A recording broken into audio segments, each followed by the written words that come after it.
श्रीमती सोनिया गांधी ने अपना मेडन भाषण दिया, मैं इसके लिए उन्हें बधाई देता हूं। इतना ही नहीं, घर में कुछ आवाजें सुनाई दी थी जिनमें कहा गया था कि पोखरण के कारण भारत अलग थलग पड़ जाएगा। पोखरण से रास्ता कारगिल गया, दोनों मई महीने में हुए, एक 98 में हुआ, एक 99 में, लेकिन दोनों में कितना अंतर है? क्या कोई आज कह सकता है कि भारत हमारी नीतियों के कारण अलग थलग पड़ गया है? क्या कोई कह सकता है कि भारत की दुनिया में साख गिरी है? आलोचना हम भी करते थे, और फिर अगर उधर बैठने का मौका मिला तो आपको बताएंगे कैसे आलोचना की जाती है।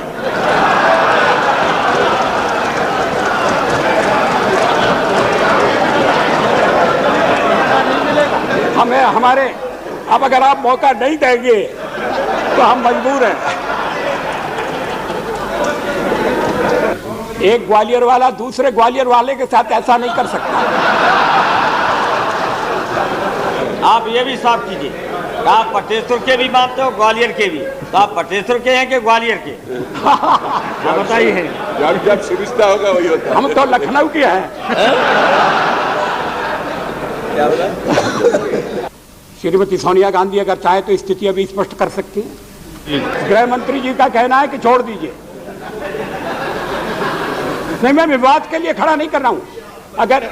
अगर कांग्रेस ने ये रवैया अपनाया है तो मैं उसका स्वागत करता हूं, क्योंकि न्यूक्लियर विषय पर पार्टियों में मतभेद नहीं होना चाहिए। जो पुराने प्रधानमंत्री थे वो भी बिना घोषणा किए हुए भारत को न्यूक्लियर बनाने की दिशा में आगे बढ़ रहे थे। वर्तमान सरकार ने सोचा कि अब मौका आ गया है और हमने उसका कदम उठाया। हम तो सबका स्वागत करते हैं इस बात पर एक राय होने के लिए। हम इन मामलों में राजनीति नहीं बरतते।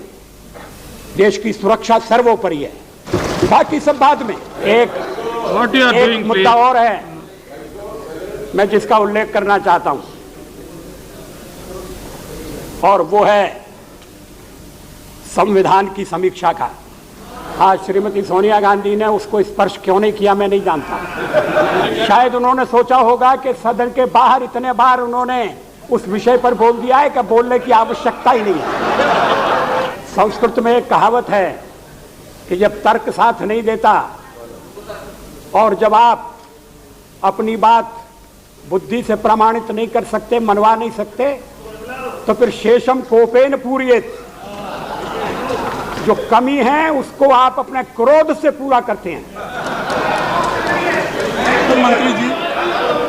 प्रधानमंत्री जी को मैं ये सोच रहा था कि मैं इससे सहमत हूं, क्यों नहीं बोले, लेकिन प्रधानमंत्री जी इस बारे में आपके साथ कोई तर्क नहीं है। आपने जो काम किया है वो भूल की है, और सरकार के लिए उचित मार्ग था कि संसद में आते और कहते कि इस तरह का हम कमीशन बनाने जा रहे हैं। आपका बहुमत था, उस काम को आसानी से आप कर सकते थे। ये खुशी है कि चंद्रशेखर जी ने आयोग बनाने का विरोध नहीं किया है। जिस ढंग से आयोग बनाया गया है उसकी आलोचना की है। तो प्रक्रिया के संबंध में मतभेद हो सकता है। यहाँ पर भी संविधान जानने वाले आपके ही बहुत से सदस्य हैं। यहाँ पर नारीमन ऐसे आदमी हैं, यहाँ पर सिर्फ आनंद ऐसे लोग हैं। हाँ, ये सारी समीक्षा होने के बाद आएगी, रिपोर्ट यही आएगी। आपत्ति में कोई दम नहीं है। पहले भी इस तरह के आयोगों का गठन हुआ है, आगे भी होगा। एक बार हुआ था जब स्वर्ण सिंह कमेटी बनी थी, और उसमें प्रधानमंत्री जी, मैं और आप दोनों एक राय के थे कि वो गलत काम हुआ था। अध्यक्ष महोदय, मैं अपने उत्तर को सवाल पर अगर मतभेद हैं तो मैं निवेदन करूंगा आप अपने मतभेद वापस ले लीजिए। उनमें कोई दम नहीं है, उनके पीछे कोई तर्क नहीं है, वो प्रक्रिया से संबंधित हैं।